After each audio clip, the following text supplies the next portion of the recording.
got the last note. We have that Austin heavenly, guitar heavenly chord again. I think mine was a little out of Man, so great to have you on the guitar Nice show. to be here with you guys. Yes. Welcome to Cedar Creek recording. Yep. Haven't been here in a few years. Yep. Oh, is that me? Oh, sorry. You guys always turned up so loud. So, you've quite a story of guitar playing and making music behind you. We want to share that today a little bit with the world. So, Super. let's dive straight in. I've got a lot of stories. I just don't remember any of Yeah, them. that's the bad part, huh? But I was here at Cedar Creek in '81, I think, or '82. We did an EP called Boys Town with Richard Boys Mullen Town. I at the remember helm. that. He had just finished Stevie's record, or maybe before Stevie's record. I forgot. Yeah, that's crazy. Way back there. Spent many hours out here. Were you in this room? Yeah. Because that room was... Well, maybe it was that room. I don't know. That was the control room, Yeah. but I don't really know how they did it then. It seemed like there were fish in here. This was an aquarium. Seriously? No. That glass is probably not real. But With the blue velvet. It would be nice I to remember have the some blue fish in there. velvet. Yeah. The shag carpet. The nice touch. Yeah, a lot of great memories. We did a 4-song EP after we had an album out on Mercury Records called Bombay Tears that we thought, oh boy, we're touring all over the place with Heart and all these major acts, and then boom, the reality sets in. Yeah. So we left the record company. I think I'd even left the ZZ Top management by then, and we came out here and had a backer, and we thought it'd be smart to do a 4-song EP of different kinds of songs to show a record company what you could do. So we did a 12-inch, one-sided EP because it would get more visual connection in what we used to call record shops. Mm-hmm. There were actual record stores where Yeah. people went in Would buy these and things thumbed called through records. records. It was even in the days where we would make the spine a really loud color, so if you were flipping through it, you'd see it. Stick Kind of out. graphic. So were you living here at the Oh time? yeah, yeah. Okay, so I've, you were living I've been here. here since 70, Okay. 71. Got it. 70, 71. And so we did 4 completely different kinds of songs, and one of them did pretty good, Boys Town. Then we realized that because we did 4 different kinds of songs on one record, nobody knew what we really stood for. confused, Oh. yeah. So I learned a lot from a promoter named Louis Messina, who had Pace concerts, and he's still incredibly active with major acts. But he took me to see AC/DC, and I said, "Why are these guys so big?" Mhm. Actually, they were just doing the Opry House at the time. He said, "Because from the first note they play to the last, you know what they do." Yeah. So it sets Right. some wheels to turning. That doesn't mean you can't vary from your norm. I mean, you can do, like, we're always called a blues band, but we're not. And I'm sure the real blues bands take offense to that. Uh-huh. You know, like, what do they call it? Yeah. But we do blues-based roots because that's what I like. I like a simple 1-4-5 format, but then I like to put in ambient, more ambient feel to it. Right. Like instead of like I might go, you know, with just shake it up a little bit, add some color. That's why I like boxes. Yep. I like to use them and don't let them use me too much. And you do have a sound that you recognize immediately. And Well, thanks. There's that chorusy thing, kind of like a deep chorus, kind of like a almost a vibe, I would say. Mhm. So what is that pedal or? You Well, use I just different got ones? this one in Paris a couple of months ago, just because I wanted a smaller board. Uh-huh. I mean, I like probably every guitar player I know is still searching for tone Uh-huh. and for that right sound and that right combination of these little boxes that will make you sound like all the groups did in the 60s before it. They had all these little boxes. Right. And they just had left. And that's the irony of all this, that they're building such major, incredible technological things to try to make you sound like your heroes did in the 60s Make before they people had all backwards. that. Yeah. Same for recording. This box will make you sound like you're going through a Marshall stack. This will make you sound like an Echoplex. I've still got the original Marshalls that I bought in 71 that are signed by Jim Marshall. And you just can't carry them around anymore. And there's no point in it. Yeah. Eric Johnson and I joke about playing Steamboat or little clubs with 2 Marshalls, 2 heads. Bigger than the And PA. nobody, we came to the conclusion that nobody really was going, just dying. Mm-hmm. And It I think sounded great, I think it's too. because of the tone. Yeah, yeah. As long as you make sure it's not screechy and Yeah. and real trebly Make and it smooth. make cats die, and dogs howl, and but so I'm trying personally to find a connection and a midpoint between pedals and just the pure sound of the amp. Mm-hmm. But I always go back to, I mean, I grew up in the 60s. I like echo. I like the English sound of the big reverb plates and just that English sound that they had that just made us all go, wow. It's what just in the that world? trippy chorus sound. That's really like, that's what I remember hearing it first at Antone's. Must have been like 9 years ago. And that first chord that you hit, that kind of open sus voicing. With That was probably a TC chorus, which is on my big board. I Uh-huh. like this Arion. This is from the Mm-hmm. 70s or early 80s. I'm not sure, but nice. Yeah. I've got the speed turned up so it'll be kind of like Univibe.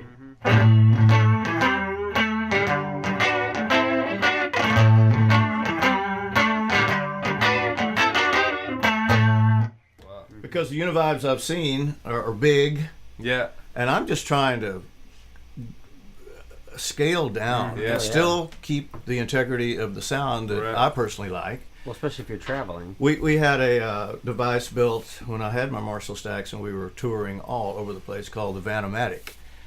And it was Billy Gibbons' idea. He said, you need to clean up your stage. You've got all this crap. And it's before pedal boards were, were ready-made. And so his idea was to have all the pedals on in an anvil in a rack way behind. And then so these guys came up with this idea, and I've still got it. It's a door jamb this long. They put LEDs on it. There's a 50-foot snake, and my pedals were screwed into the back of the amp. So it was really a clean setup, and I liked it. But over the years, the Vanomatic went from here to here to here, and then now This is this. We even in our steamboat days, I had a panel built with just a whole bunch of lights on that did absolutely nothing. and smoke and mirrors. And people would come and say, "Hey, what is?" I guess I can say it now. What does that do? I said, "Well, I'd rather not talk about it. My It's kind of my sound. I hope you aren't offended by this, but it was just showbiz, I guess. But isn't it also like, with being getting more mature, and so you just don't need that many toys anymore. Yeah, but I will tell you this concerning that statement. Yeah. I don't know if I'll ever be real mature about guitar playing. Yeah. If I was, I'd probably try to learn to read music. And, no. I encourage people to read music. I just don't. Yeah, you teach too. You I should teach, encourage them. and so I certainly encourage Yeah. the youth of America to read music. There you go. Here's an important statement. Yeah. Austin Guitar. Learn how to read. I can't read music. If you want to get the gig. And it was a gift from Billy Gibbons in 1979. Wow. And Bill Nerum, the guy that did the first 3 or 4 ZZ records and is one of the most incredible Austin artists ever, who he passed away a few years ago, did the logo.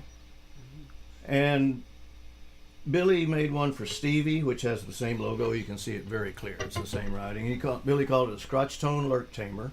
Why? I don't know. Original Silvertone lipstick pickup. Nice. And the knobs go up to 11, and now that's cliche and silly, but then it was new. Actually, knobs, it was pre-Spinal Tap. Yeah. Wow. So it was fun. Pre-Spinal Tap. It's not pre-CBS, it's pre-Spinal Tap. Yeah. Yeah. PC But, Fender buyout. Billy took me over to the shop. No telling what's there now, where Jim was working on Lavaca. Said, "Hey, look at this guitar." I went, "Yeah, that's cool. That's nice." I mean, it was all taped up. The neck wasn't ready. And he said, "No, look at it again." And I could see my name under the neck, and I just went. Wow. It was nice. But I've always liked to use it for slide because of this. It's just a fat, round sound. It's just.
big honking, sloppy, Oh, fat yeah. sound. What is this? Does anyone even know? No, I It's just like know a it's really piece of heavy. furniture. For real? Yeah. It's like It's somebody's Ethan coffee Allen. table. Ethan Allen furniture, 1979. Really give him his coffee table. Yeah. It might have because Beautiful. he made a guitar from Muddy Woods. Do you Muddy use Waters it log much cabin. live or? I don't take it out like I used to, Yeah. just because it's so special to Yeah, me, and no I've kidding. had Sentimental Mhm. value. guitars stolen that were never could be replaced, like a '58 three pickup Black Beauty. Mm. That the first time I was walking up the ramp in Tallahassee, Florida, open for ZZ Top, their manager handed it to me, and it just kills me to think that a year later in Dallas, somebody jumped up on stage during a break, ran out a back door that I didn't even know was there. Yeah. Never saw it again. I had the case for 35 years. Took it to the guitar show and sold the case for $500. Yeah. But that kind of stuff is irreplaceable. I don't care if the guitar was a piece of junk. It was the That sentiment was yours, yeah. that and the reason you got it like this. So it's sad. I just kind of keep things locked up and you know.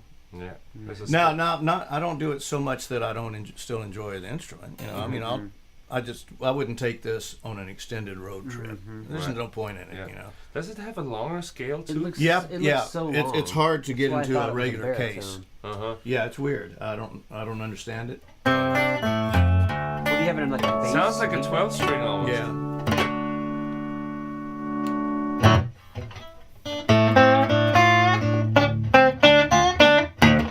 But it's got a real bright, clean sound, yet just that's the only way I can describe it. It's round. Uh-huh. And it's the Silvertone lipstick pickup. You know, and these, if you Yeah, people that might not know the story, these were actually lipstick covers in the 50s that your grandmama might buy. And Dan Armstrong took them and wired them up, and I guess he took the lipstick out too. Yeah, I don't maybe. know. Probably wouldn't Maybe he conduct used it. electricity I very don't well. Wow. But it's a fun little guitar, and I think it's important that a guitarist has guitars that inspire him to play different. This one certainly does. I'm not one to just see how many guitars I can have in my closet, but I am one to have one of several different tonality guitars, you know. And that being said, I would think everybody should have a Les Paul. And I didn't bring my Les Paul today, but this is one of my little babies. This is a 1957 Mary Kay Strat, and Fender made them for a Hawaiian singer named Mary Kay, and she's got a long last name, but with the gold hardware, and they're quite rare. Yeah. There's nothing like a Strat.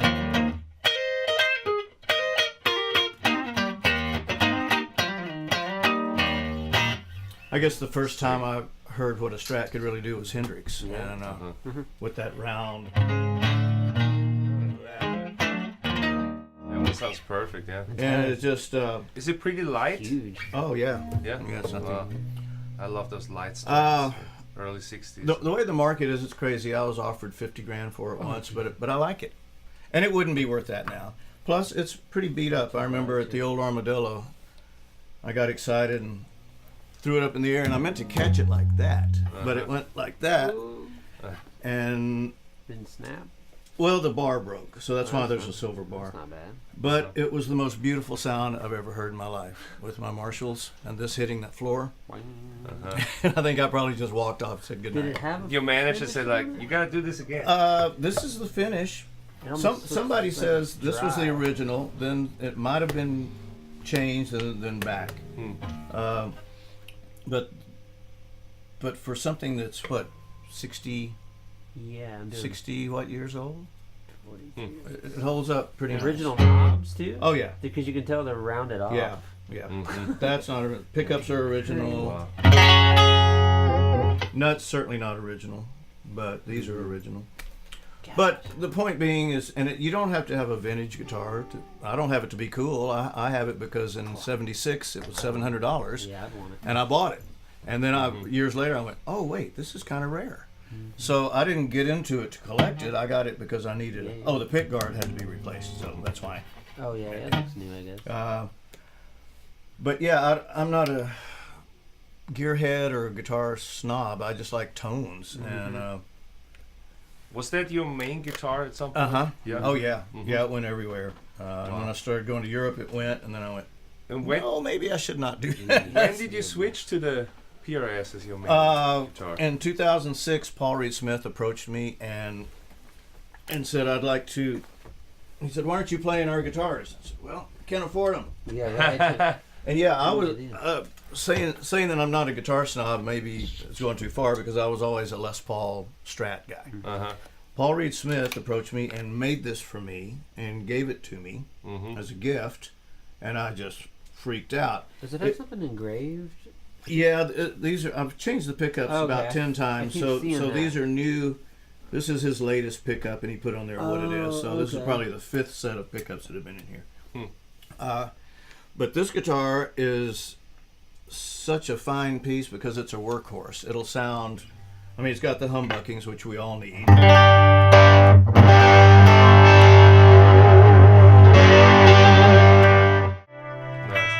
Yeah, it's just sounds like an ad for PRS, but yeah, that bar is nice too.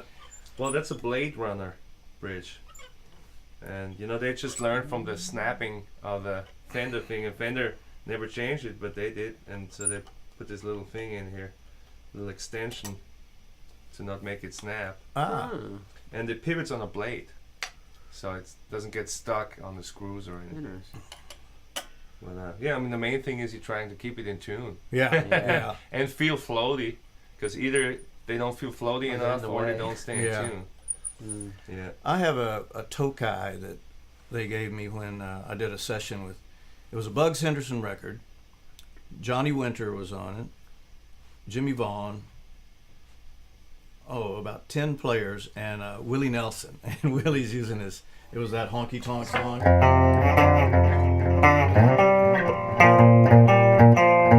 Everybody did solos. I mean, it gets kind of old after a while, but it was fun.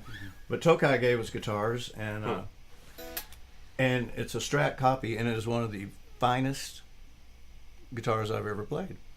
Wow. It was in the 80s, like 84, when Fender was just trash. I think that was the time for Tokai. And Tokai, man. Yeah. So I put a Billy Gibbons humbucking Seymour Duncan Pearly Gates pickup here, kind of like. I like the Pearly Gates. Yeah. And then I got a sticker that doesn't say Fender, but it looks just like Fender. So it's something else starting with an F. and I guess meaning that you don't have to have a $20,000 guitar. As guitar players, we all know it's here anyway. Yeah, and you need ears. Yeah. Maybe that's the most important.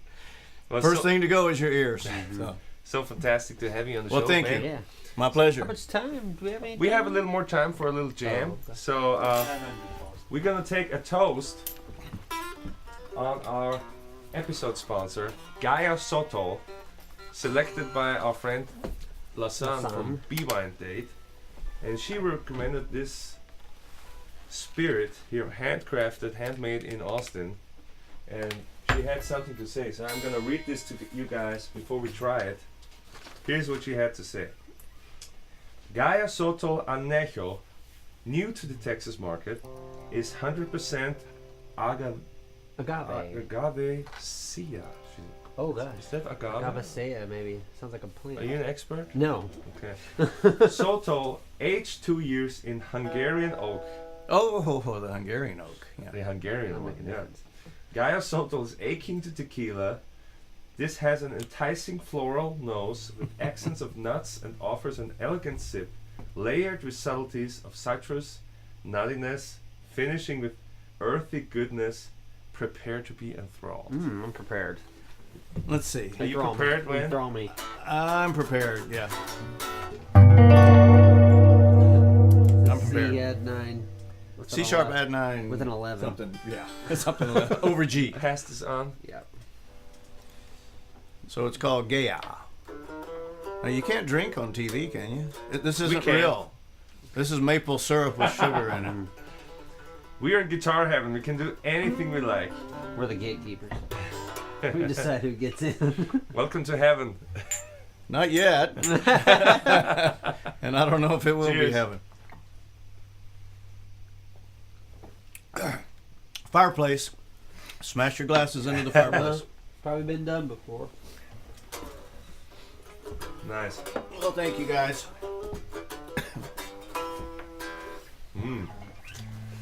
So what should we be jamming?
Cut.